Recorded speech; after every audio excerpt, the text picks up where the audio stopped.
Hey, everybody, welcome back to the Making Space podcast. I'm Jay Kim, and as always, I'm here with my dear friend and co-host and now fellow Californian, Benjamin Windle. Good to see you, man. So good to see you too, Jay. And today's conversation is very meaningful and helpful. Yeah, you had a chance to chat with Dr. Eric Mason, who is a pastor out in Philadelphia. He's an author and is really a prophetic voice in our culture today, giving us a new lens for what Jesus might be up to in our world. And tell us a little bit more about Dr. Mason as we sort of head into this profound conversation that you had with him. Yeah, in this conversation, we specifically look at ministry and space within an urban context. For those not familiar with his ministry, Dr. Eric Mason is the founder and lead pastor of Epiphany Fellowship Church in Philadelphia. He's also the founder and president of Thriving, an urban resource organization committed to developing leaders for ministry in the urban context. And Dr. Mason has also written a number of books. And so, Jay, this conversation, it really unpacks some of the unique dynamics of ministry within an urban context. Yeah. So take a listen to this conversation between Benjamin and Dr. Mason, and we hope that it is an encouragement to you. Dr. Eric Mason, thank you for joining us in our conversation today. I'm glad to be here with you, Benjamin. Great to be here. Yeah, let's jump straight in. Recently on Instagram, I watched the videos, I saw some of the clips where you gave a bit of a tour of some of the church buildings in the urban context of Philadelphia. You were responding to some social media comments. Just firstly, what are you kind of seeing when it comes to, church buildings in Philadelphia post-pandemic? Yeah, well, thanks, Barna Group, for having me on here. Excited always to work with you guys with all of the great work that you do in researching and kind of helping the body to be aware of things that, really is not, we're not able to get clarity on. So great to be on here. So one of the things I'm seeing in the landscape is just, churches that were struggling are dead, fully dead or out of existence. And then, ones that were okay are trying to recalibrate. I mean, I haven't done a Barna study, but I'm just talking about in the sense of my observations from relationships and presence. So I would love to see Barna do a statistical kind of deal on particular churches in major urban metroplexes, metropolitan areas, particularly in major cities like New York, in the boroughs, Washington, D.C., Atlanta, Philadelphia, particularly East Coast cities in general, really, more so than any place else, and like Detroit even, like a Detroit and Chicago. But the thing I'm hearing and seeing is that, like I said, churches that were hanging on by a thread are either out of existence or pretty much done. Transition plans have been tough. And those who haven't had a transition plan have left many churches in difficult situations. But on the positive side of things, what I do see strongly is I see a lot of church plants that were that already kind of were forward thinking in their missiology and thinking about connecting with people, just being very able to adjust to the technological aspect. And so a lot of churches that were at least on social media, not the churches like in inner cities, in urban context, you have churches that their social media, their Facebook page is their website. Kind of you look up their website and all you see is MapQuest come up, and that's whenever I see that, I can 9 million times out of 10 tell you that church is in trouble. If their only contact, I don't care how incarnational they are in their context, usually a lack of presence online is a deep sign of missiological irrelevance as it pertains to adjusting to the times that we're in order to reach people. But I do see that there are a lot of people that it's occurring. On the other side, it's not just the older churches. I've seen a lot of church plants that have struggled just in this time, those who are trying to start up and those who are struggling in their gathering of people, and their engagement of people as they started their church up, just have gone out of existence. And so I believe I see several things. I really see a John 15 going on. A John 15:3, every branch in me that bears fruit, I prune it that it may bear more fruit. I believe God is cleansing church membership, because a lot of churches have gone through membership. That's the other thing before I go to this part. A lot of churches have gone through, I mean, our church is 75% new people. And now we're on the other side of growth now, in the sense of, if you want to use numerical growth. For instance, a lot of churches, every pastor I know that still, their church is still, in existence, everyone said they got a whole new church. Like almost everyone. Lost a lot of people, got a whole new church. So I personally see three things going on. I see that there's pruning of church members, and I believe within that is distilling out authentic, committed believers. That's just number one. Number two, I see a pruning of church leaders. There have been a lot of church leaders during this time that have just either left the ministry or realized that their bandwidth is no longer into that. And thirdly, those who basically realized that they weren't pastors. And so I see a pruning of that. But then I also see pruning of local church communities, kind of like Revelation 2, the removal of their lampstands away from them, or just a natural progression of their mission being complete in that context. And so, which is fine. So those are some of the things that I see going on.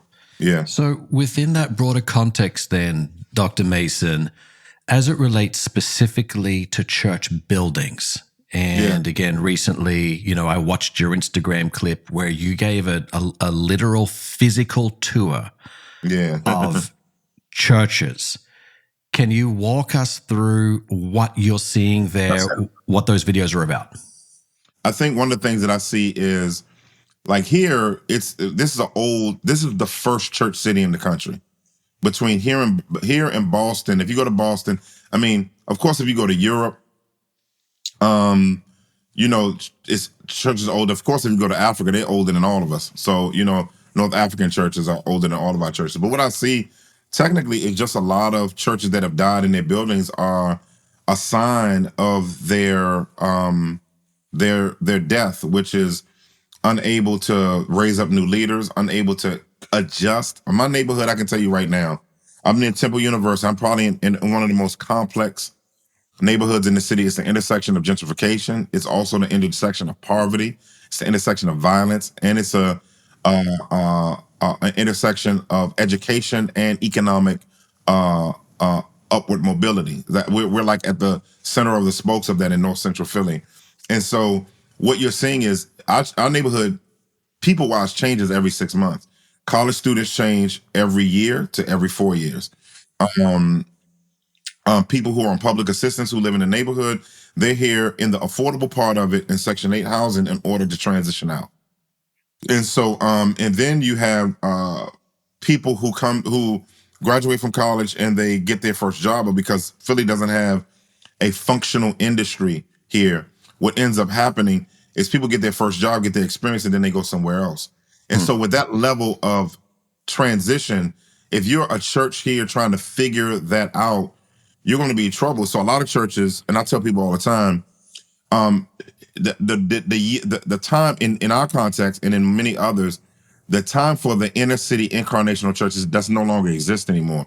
You can't be a community church anymore. You can be a partial community church. You have to be a regional church. You have to have a regional reach if you're going to survive and be able to engage the people in the city with the gospel. And you can't have direct to poor churches anymore. And like in these contexts, because economically it's too property value everywhere has increased exponentially. And so the church has to learn how to balance that incarnational connectivity of not forgetting about the poor, but also having a comprehensive economic base of people that you're ministering to, so that you're not forgetting about anybody, but you're not dependent on those in a particular economic place that will basically price you out of the community and remove that mission location out of existence. Hope that makes sense. I appreciate you sharing that. When I watched your video, I mean, I'm looking at scenes of what seem to be historic church buildings Yes. boarded up, chained Yes. up, for sale Yes. signs, on their door, eviction notices. I mean, and you walked through multiple buildings that these churches must have at some point had a long-standing ministry expression in that city, Yes. and now they're gone. They're boarded up. What do you think in terms of the physicality for people that live in those neighborhoods to see church buildings closed? What's your read on that? Well, the issue is the neighborhoods are changing so fast. So it's not like you'll find some people that have been there for a while, but the neighborhood, like for instance, the one building we went to that seated 1,000 people, like it had. I mean, Lord, I wanted that building. I mean, it's 1,000 seat sanctuary, had a full on basement, had a rectory, a school, had two rectories, and so it was unbelievable. And at the time, it would have been a fraction of what it would have cost us back then to refurbish it than now because of materials. I mean, construction now is I don't know if you know anything about construction, how it is now in the States, but it is unreal to get something constructed. But I think the perception is, there are two sides to the perception question, right? So the reason why, there are urban legends and their local realities, right? So urban legend in the community is that there's just as many churches on every corner as there are liquor stores and da da da da. That's kind of an American inner city kind of thing, but there's no change happening in the community. That's what you'll hear. But there's not a church that I know of in this city that's in existence that's not doing something for its community, right? And so that's kind of like a lie. And so I think for some that are there, oh, chickens are coming home to roost on one side. Then on another side, it's a disappointment because those churches, I mean, for a church to have a school in a community means that in a context where there's a lot of school violence and challenges, that church was probably providing a safe haven for kids in that particular community that grew up in a rough environment. I mean, you got that, you got thrift stores, you got soup kitchens, you got educational things that different churches did in the community, block parties, and all vacation Bible schools, summer programs. And so when you have all of those different types of things, when those churches leave, those things are dying, that impacts the landscape of a community deeply. So Barna found in their research that pastors with, say, smaller church budgets, less than 150,000, were significantly less likely than those in the next bracket, up to about 500,000, to say they were very strong in providing opportunities for their congregants to serve. Yeah. I noticed in your church's Epiphany Fellowship Church, in the vision statement, it says, we show off God's glory by building bridges in our community. We seek opportunities to engage our neighbors in North Philadelphia and beyond and point them to Jesus. Really practically, how do you feel like leaders can provide opportunities for their congregation to serve? I mean, you've just mentioned how the financial model of what you described as a direct to poor church model is becoming more challenging because just practically the financial resource base isn't there to sustain it long term. Right. So you can have all the best intentions in the world, right? But if you can't budget it, resource it, I completely hear what you're saying. So what are ways that pastors and leaders can really mobilize their church congregations to serve outside the four walls of their church? Yeah, I think, if your budget is between, $250,000 down, or what is it? We said 150,000. I think, 9 times out of 10, the pastor is moderately paid bivocational. But if you're in a building that's a historic building, even though it's smaller, when they built buildings, when they built those bell towers are a disaster for brick pointing on, because they inherited those buildings, but brick pointing now is, anyway. So answer your question. to answer your question, like the church down the street, a friend of mine, a young guy, he views me as a uncle, spiritual uncle.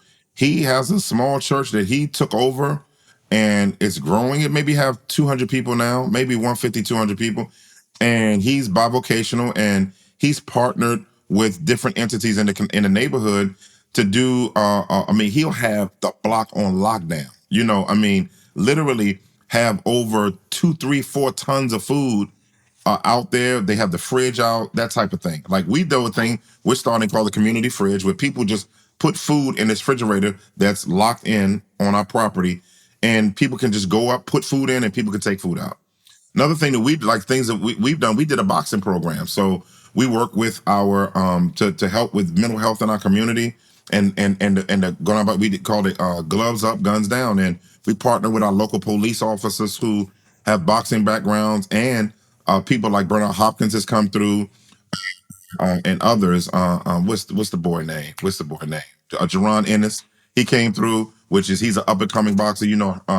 I was a legend. They come through, and it doesn't even cost a lot to do functionally the program unless we're staffing it like we ended up doing, because we wanted to expand it for a model that we would grow. So you can do that. You can do tutoring. We have an after school program that we run, and we got a grant to do that from some private donors. And so there's ways that you can do connections with people. And one of the things that I think that will be helpful is some suburban or center core city churches, like because a lot of center city churches that are like downtown churches or in different parts of the city that may want to help with a neighborhood like that, but aren't in that type of neighborhood. I think it's beautiful for them to not have a Messiah complex or whatever, but come in and provide funding and facilitate volunteer base to help those communities.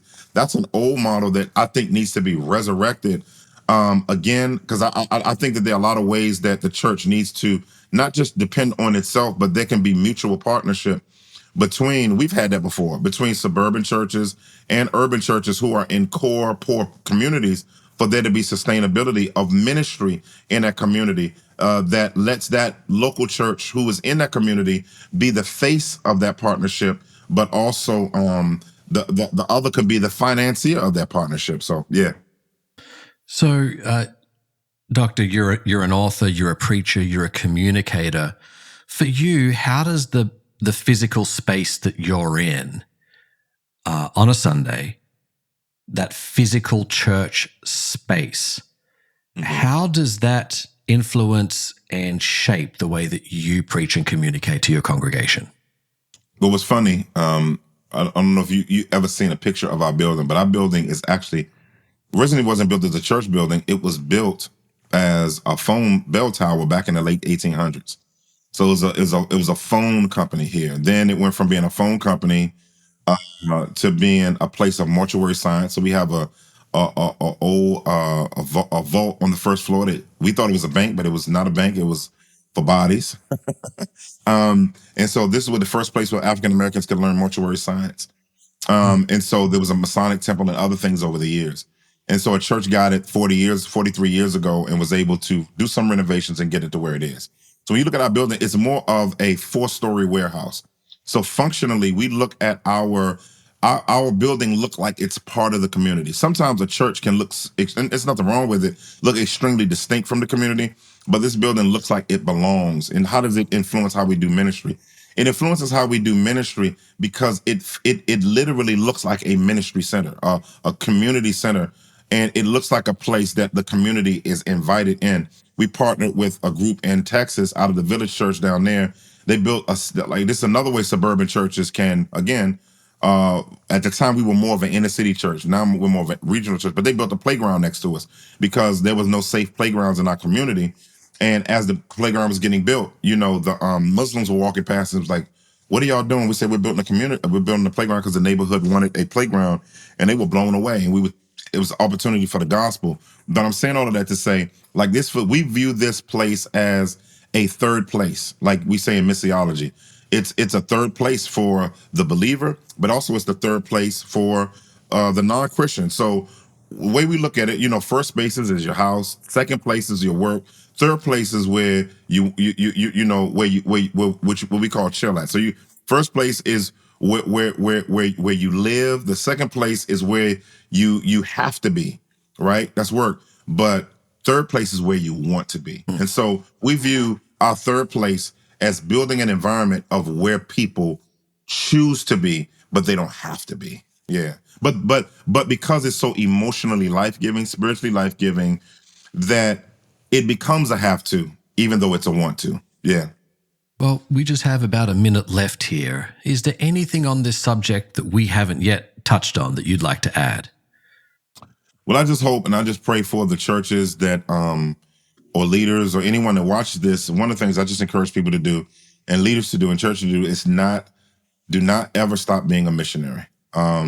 Whenever you stop being a missionary, you stop making disciples and the kingdom stops growing. So don't stop being a missionary.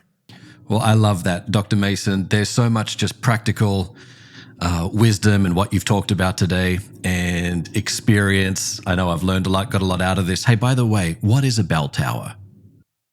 That's where the phones used to run through, the phone systems, the people, the operators, and all of that. Yeah. Is that right? All right. You learned something new. Yeah. Dr. Mason, thank you so much for your time today. All right. Mm-hmm. Benjamin, people who are familiar with Dr. Mason's work, I've heard a lot of people describe him as a prophetic voice in our culture today. I would agree with that sentiment. A lot of what he says is provocative. It pushes us. It forces us to sort of reconsider our paradigms, and is obviously so full of conviction and passion. What were some things that Dr. Mason said in that conversation that really stood out to you that you think might be most helpful for our listeners?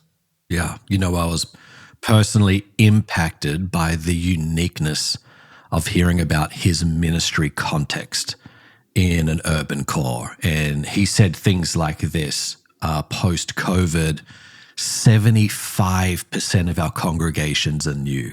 In other words, we're coming back to pastor new churches. Think about that. Even ministers that have served congregations for decades feel like they're stepping into a new room of people. Yeah. He posted on his social media a video tour, and he talked, about this. But when you watch the videos, it's confronting, Jay. Yeah, because he just tours in his neighborhood church buildings that are traditional churches. I mean, you can tell these buildings have been churches for decades in this city that are boarded up, closed down, chains around the door handles, eviction notices. And so I think just that learning moment to go, oh, okay, this is a multi-dimensional, challenging context to ministry. Not all contexts are the same.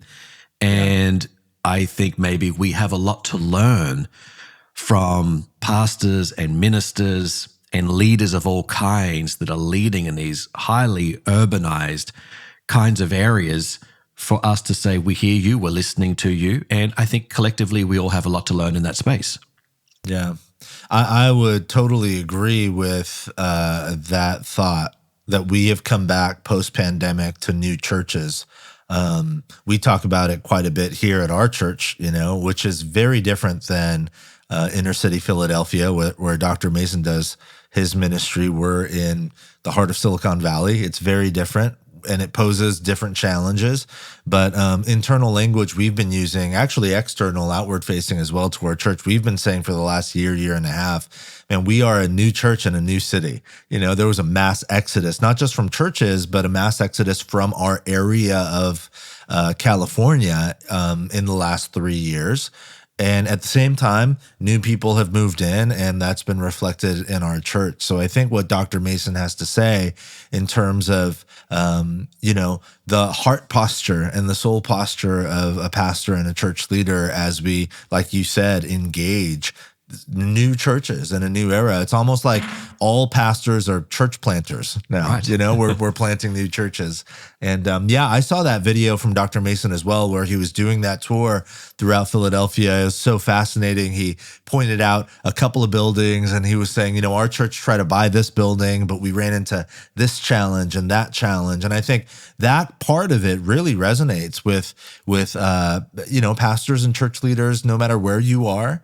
Philadelphia is a very unique place. It's a different place. My assumption is that some of us listening do serve and lead local congregations that are in the sort of core of urban settings, but many of us lead in different types of places, maybe small towns or big sprawling suburban sort of metroplexes or something else.